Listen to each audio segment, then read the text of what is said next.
Dhaka medical college হাসপাতালের oncology বিভাগের consultant doctor Farhana হক সকাল থেকে ওয়ার্ডে ব্যস্ত ছিলেন।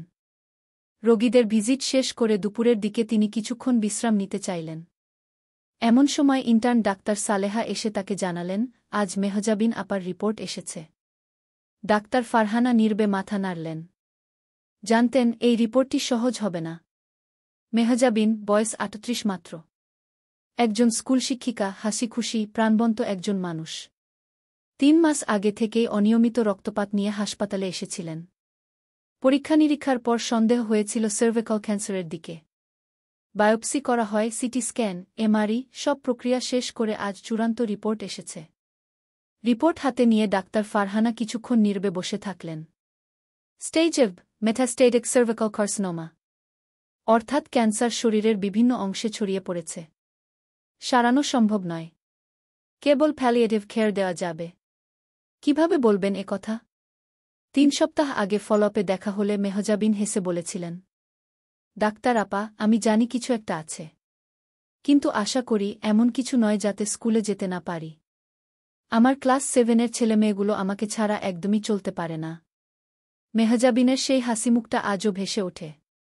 সন্ধ্যার আলো ঢুকছে কেবিনের জানালা দিয়ে। মেহজাবিন বসে আছেন বিছানায়।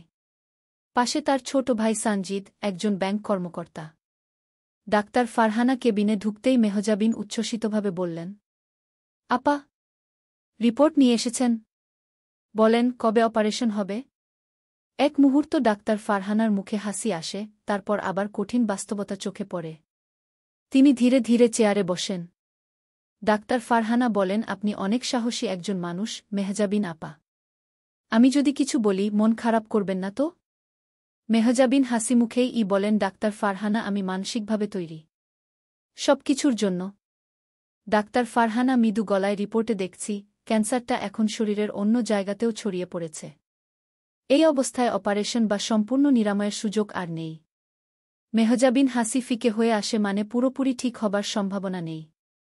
ডাক্তার ফারহানা বলেন, আমরা চেষ্টা করব যাতে আপনি ব্যথাহীন, স্বাচ্ছন্দ্যে থাকতে পারেন। চিকিৎসা চলবে, ওষুধ থাকবে। কিন্তু হ্যাঁ, এই অসুস্থতাকে পুরোপুরি নির্মূল করা আর সম্ভব নয়। এক মুহূর্ত কক্ষটা নিস্তব্ধ। বাইরের পাখিরা ডাকছে। সন্ধ্যা ঘন হয়ে এসেছে। মেহজাবিন চোখ নামিয়ে ধীরে বলেন, আমার ছেলেটা ক্লাস 5-এ পড়ে। সে তো জানে না কিছুই। ডাক্তার ফারহানা বলেন, আপনার পাশে আমরা আছি। পরিবারকে ধীরে ধীরে প্রস্তুত করতে হবে।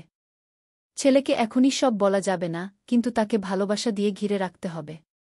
আপনি চাইলে একজন কাউন্সেলরের সাহায্যও নিতে পারি। মেহজাবিন বলেন, ডাক্তার আপা, আমি মরতে চাই না।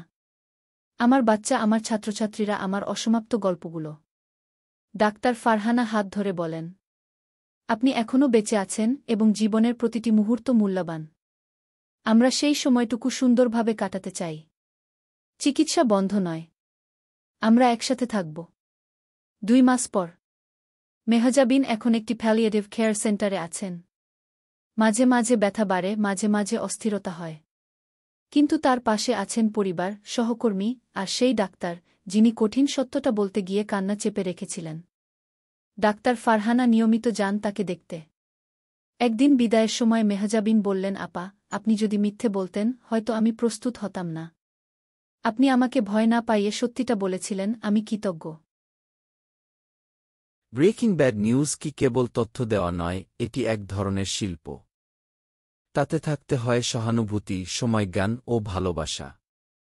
এই গল্পটি আমাদের মনে করিয়ে দেয়, একজন ডাক্তার কেবল চিকিৎসকই নন, তিনি একজন ধৈর্যধরে সব কিছু শোনার মানুষ, বোঝার মানুষ, একজন নীরব সঙ্গী।